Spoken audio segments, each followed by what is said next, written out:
I am concluding part two. The black man is a Rembrandt and doesn't even know it. And to begin black perception, hoping to be able to get the whole video in. But I made a tremendous mistake. When I said the black man, I meant the black woman also. But I don't know anything about being a woman, so forgive me if I use things in a gender term that I'm familiar with. The black woman has always been there. This is the queen and the mother of earth, and I love you. Continuing, part two, black man is a Rembrandt, doesn't even know it.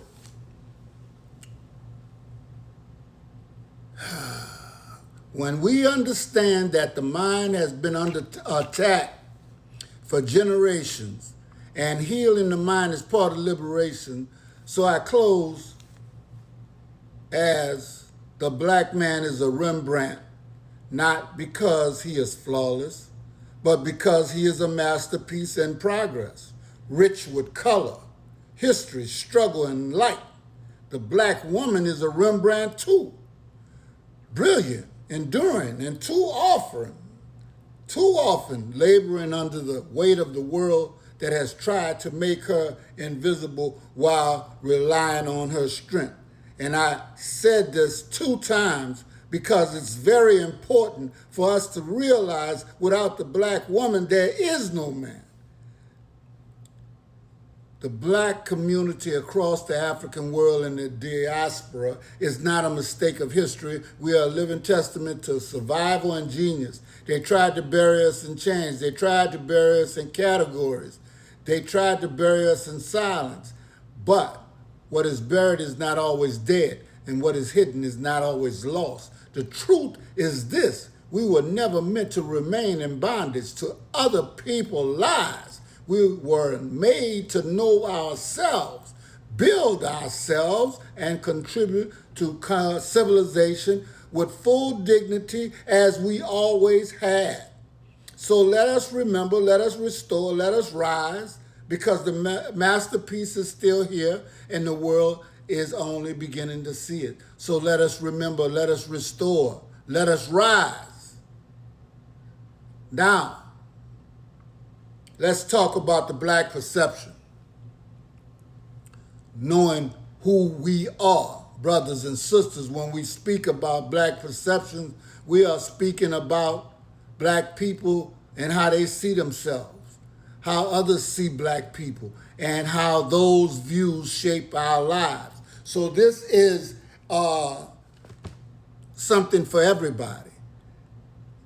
You see, I'm not excluding no race, but no other race puts another race in front of their own. And since we are the foundation of this earth, that as far as I know, let's begin. Perception is the picture in the mind. If that picture is false, weak, hateful, then people can be made to doubt themselves. If that picture is true, proud, and powerful, then people can rise. In the speech above, the idea the black man is a Rembrandt and doesn't even know it means that black people are masterpieces. But many of us have been taught to forget our value. A Rembrandt is a work of great beauty, skill, and worth, supposedly. So this phrase says that black people carry genius, beauty, greatness within themselves, even when the world does not see it. And that's a fact. And even when we ourselves have been taught not to see it, there is the heart of black perception that is more than opinion, and it means how black people value themselves, how black communities are viewed, and how history has shaped black identity, how power can distort the truth about a people. If black people are always shown as weak, poor, dangerous, or unworthy, then those lies can become part of how the world treats us. And after a while, they can even affect how we treat ourselves. That is why perception matters. Because before a person is controlled in the body, they have to be controlled in the mind. Black perception in history. For centuries, black people were not only enslaved physically, they were attacked mentally, spiritually. The slave system told black people they were less than human. Colonialization told African people that their cultures were backward. Segregation and racism told black children that they were not good enough. These systems did not only want labor, they wanted obedience, silence, and they wanted self-doubt. This is why the speech says oppression attacks identity. Because if you can make people believe they are nothing, then self-fulfilling prophecy comes alive. Then it becomes easier to keep them from becoming everything they were meant to be. Black perception must be reclaimed. But the truth is, black people are not a mistake, not a burden, not without history. Africa is the cradle of civilization. People help build knowledge, language, family systems, government, music, medicine, resistance movements around the world. So black perception must be changed from shame to pride, from confusion to knowledge, from silence to truth. We must begin to see ourselves correctly, not as the world says we are or were, but as we truly are. Why this matters for everyone. Black perception matters for both the educated and uneducated, for the powerful and powerless, because a scholar can have a degree and still not know their worth.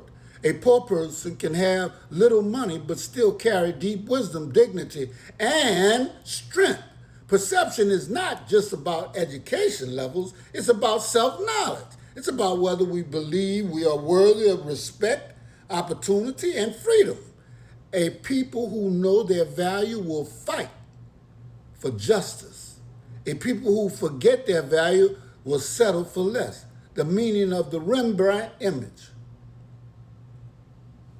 This means we have beauty, skill, intelligence, creativity, resilience. We have a story. We have a purpose. But many times, because of slavery, racism, and miseducation of the Negro, that masterpiece has been covered by pain and lies. So the job of black perception is to uncover the truth, to reveal the art, to remind people of their worth. A call to restoration means we must teach our children the truth. We must honor our history. We must build our community. We must reject shame. We must support one another. We must stop letting the world define us by its fear, ignorance, and hatred. Black perception must become a black self-respect. Black self-respect must become black unity. Black unity must become black power, and black power must be used to build, heal, and uplift. Now, so let this be understood clearly. The black man is a Rembrandt. The black woman is a Rembrandt also. And she is the mother of earth and people. The black community is a Rembrandt, not because we are perfect, because we are precious, not because we have suffered less, but because we have suffered more. Not because the world always saw our value, but because our value was never dependent on the world's approval. We are a masterpiece. We are history. We are vision. We are people of worth, and it's time we see ourselves that way.